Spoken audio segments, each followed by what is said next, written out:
name is Sarah, founder of Spice and Zest. I've been baking sourdough for over a decade, growing my starter and teaching others how simple it can be.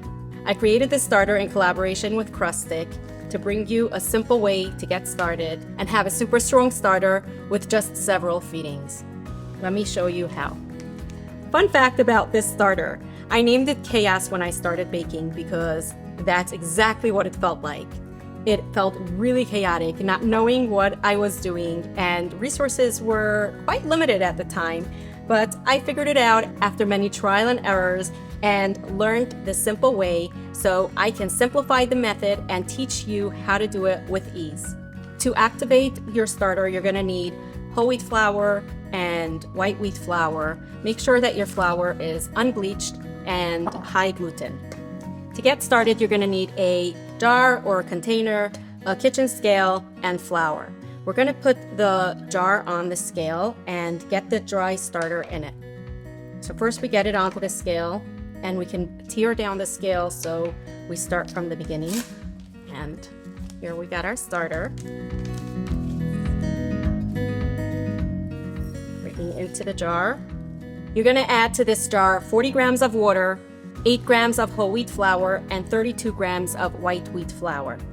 We're gonna tear the scale down to 0, add your water, 40 grams, and then we get the whole wheat flour,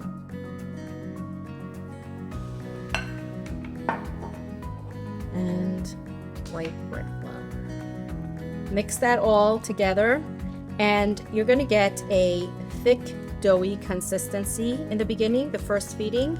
This is what it's gonna look like. We're gonna cover it, not airtight, and leave it at room temperature for 12 hours.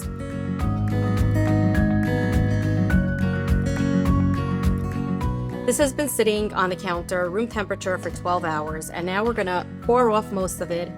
You're gonna leave approximately 1 to 2 tablespoons of this starter in the jar, and you're gonna feed that existing starter. So we're gonna pour off, we're gonna discard most of it.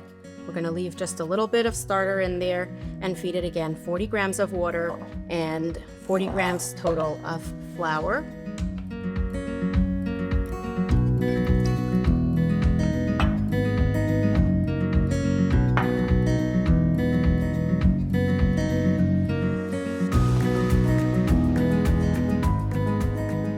You're gonna mix that up and leave it at room temperature. At this point, the consistency is gonna be more of a batter and not so much a dough.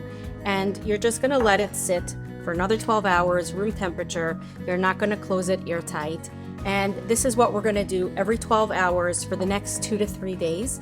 You're gonna pour off, feed it, and leave it at room temperature. Within 2 to 3 days, you're gonna start seeing more active bubbles like this, and by day 3 or 4 you should be able to start using it for baking. This is what your starter is going to look like over the next 2 to 3 days. Day 1, it's just going to be a doughy consistency, no active bubbles in it yet. Day 2 is going to be a little bit more of a batter consistency. It's going to start to activate and you might see some bubbles in there. By day 3, after feeding it and letting it sit for a few hours, you're gonna see bubbles and it's gonna be more of a batter consistency and it's gonna look active. By day 3 to 4, when feeding it another time, it should look something like this after several hours, and this is ready for baking. This is what an active starter looks like when it's ready for baking.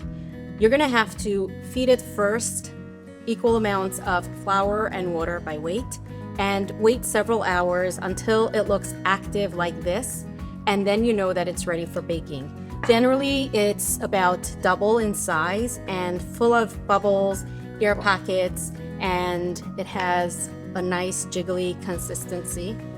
After several hours of an active starter, it'll start to deflate, and at that point, you're gonna have to refeed it again if you wanna use it for baking.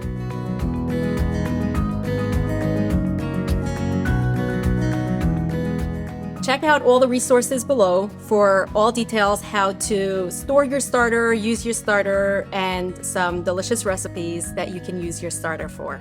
Just a few notes on the flour and water. You can use any water for your starter. It can be tap water, filtered water, bottled water. It all is okay as long as you keep it at room temperature and you have a consistent temperature every time you feed your starter. The flour you use technically doesn't matter. If you want to use just white flour, that is okay, but stick with the same flour when feeding it. So if you want to use spelt, einkorn, kamut, or whatever other flour you want to use, that's the flour you should constantly use when feeding your starter. I like to add a 20% whole wheat flour to my starter because it has all the extra nutrients in it and it helps the starter grow faster and stay stronger. But if I use 100% whole wheat flour, then it'll grow way too fast and it's a little harder to maintain. So I like to make that little blend of 80-20 flour, and that I find is my happy medium when feeding my starter. Here's how you're going to feed your starter to prepare it for baking. If you have a lot of starter, you're going to pour off most of it. You only want to have approximately 1 to 2 tablespoons left in your jar of your existing starter to feed your starter. So you're going to pour off, discard that amount, leave approximately 1 to 2 tablespoons in there. You're going to get that jar onto the scale and tear the scale down to 0 to start from scratch again.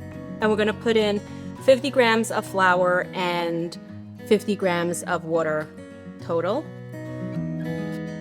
Leave it at room temperature until it is double and active, ready for baking. And at that point, you can use it for your bread recipe or whatever recipe you want to use it for.